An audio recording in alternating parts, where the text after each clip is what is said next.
The presentation to follow will discuss the diseases multiple sclerosis and Guillain-Barré syndrome. What is multiple sclerosis?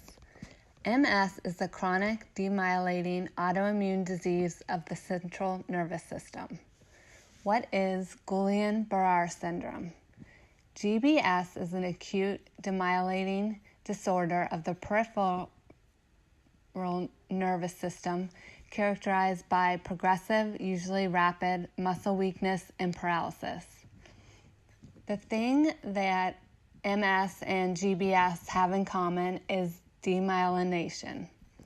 A demyelinating disease is any disease of the nervous system in which the myelin sheath of the neurons is damaged. This impairs the conduction of signals in the affected nerves, causing impairment in sensation, movement, cognitive, or other functions, depending on which nerves are involved. Risk factors for MS include age, race, gender, family history, and genetics. This disease is more prevalent in colder northern latitudes, including northern Atlantic states, the Great Lakes region, and the Pacific Northwest. Family history plays a large role in MS. Limon explains the risk of developing MS is 15-fold greater when MS is also present in a first-degree relative and even higher in monozygotic twins. Those with the human leukocyte antigen HLA-DR2 haplotype are especially at risk, although the reason is unknown. Manifestations for MS vary according to areas destroyed by demyelination in the affected body system. Early manifestations involve visual disturbances such as blurred vision, double vision, green eye color distortion, or blindness in one eye. Other manifestations include brainstem lesions. This affects cranial nerves 3 to 11, causing dysarthria, deafness, vertigo, vomiting, tinnitus, facial weakness, decreased sensation, diplopia, and eye pain. Mood alterations. This may be present with depression. Weakness or numbness in the extremities, which occurs usually in the legs. Upper motor neuron involvement. This includes numbness and weakness, spastic paresis or slowness. Bladder dysfunction, causing urgency, hesitancy, incontinence, bowel dysfunction, or sexual dysfunction. The cause of GBS is unknown, but precipitating events including respiratory or gastrointestinal, viral, or bacterial infection 1 to 3 weeks prior to the onset of manifestations, surgery, viral immunizations, and other illnesses is common. In 60% of cases, Campylobacter jejuni is identified as the cause of the preceding infection, and Limon explains that approximately 80 to 90% of patients with GBS have a spontaneous recovery with little or no residual disabilities. So the risk factors for Guillain-Barré include infection, surgery, viral immunization, and viral illnesses, as just discussed. The manifestations of Guillain-Barré are organized into stages as the disease progresses. During the acute stage, patients may experience severe and rapid weakness of the lower extremities, loss of strength, decreased reflexes, bradycardia, fluctuating blood pressure. In the plateau stage, which occurs 2 to 3 weeks after onset, it is characterized by leveling off of symptoms. The third stage is the recovery stage, and this can take several months, or this can last several months to 2 years. And during this stage, muscle strength and function returns. The muscles, sensory nerves, and cranial nerves are commonly affected in patients with GBS. As discussed, weakness begins in the lower extremities, then ascends to the upper extremities, torso, and cranial nerves. The sensory nerve involvement leads to severe pain and numbness. When the facial nerves are affected, the individual may lose the ability to change expression. Facial muscles may be affected, interfering with chewing, swallowing, and speaking. Paralysis of intercostal and diaphragmatic muscles may interfere with respiratory function. Autonomic nervous system shows involvement through fluctuating blood pressures and bradycardia. As discussed, as the disease progresses, systems stabilize and then improve. Strength improves over several weeks or months.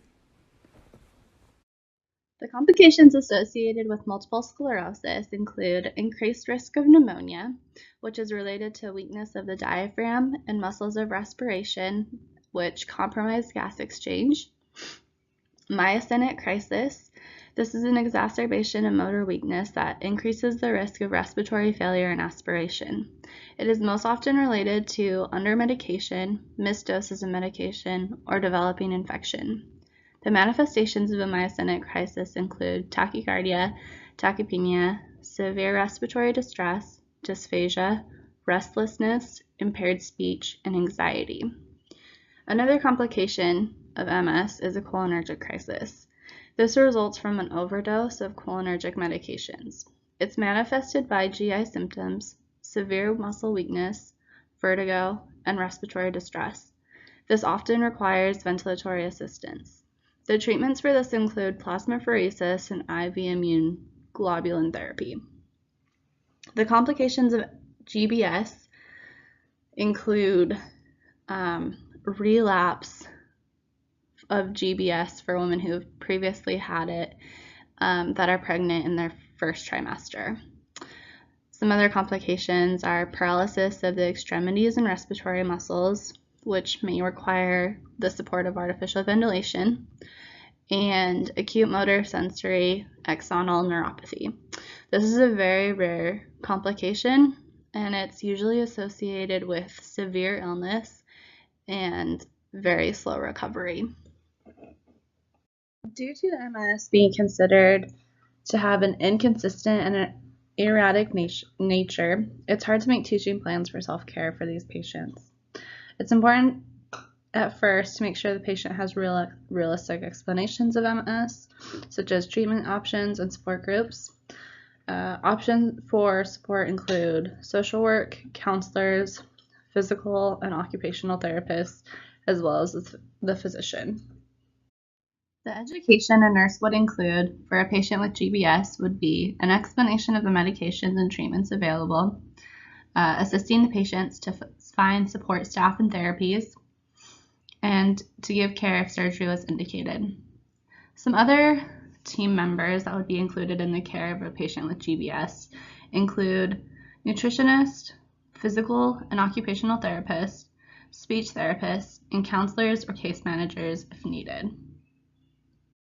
A community resource for those with MS includes the National MS Society and the National Institute of Neurological Disorders and Strokes, NINDS.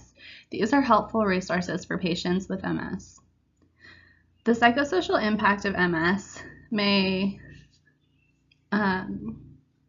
riddle the patient with embarrassment, anger, confusion related to their diagnosis.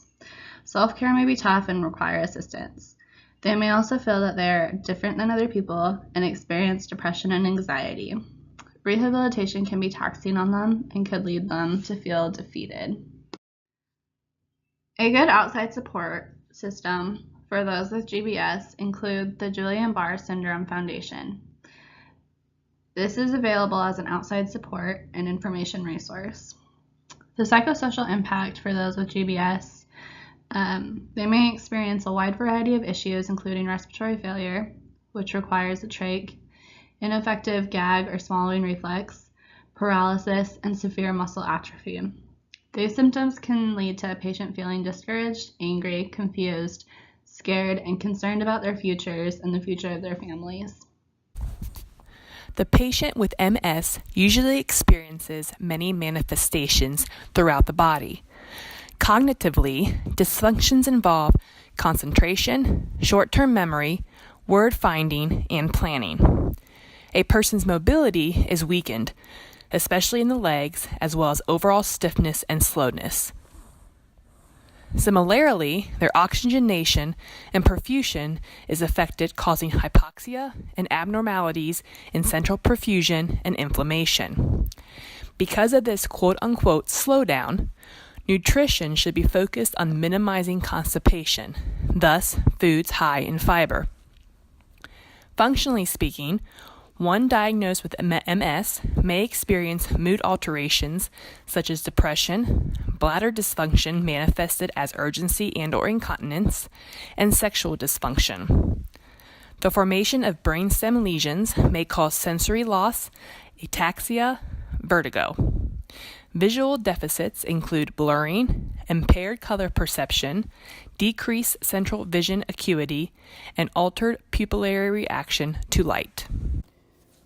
The patient with GBS usually experiences many manifestations throughout the body. Cognitively, both cognition and level of consciousness are not affected by this disorder. A person's mobility is affected with symmetric muscle weakness in the lower extremities. This spreads to the upper extremities, the torso, and the cranial nerves.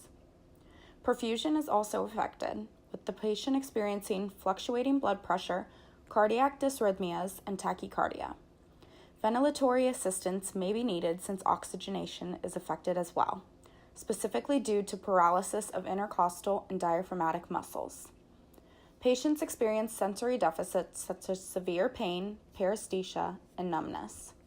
Nutrition can also be affected, and an NG tube may be necessary due to paralysis from the disorder. Ultimately, overall functional ability is decreased, and the patient has an inability to change facial expressions, close their eyes, and also has problems chewing, swallowing, and speaking. This concludes our presentation. Thank you.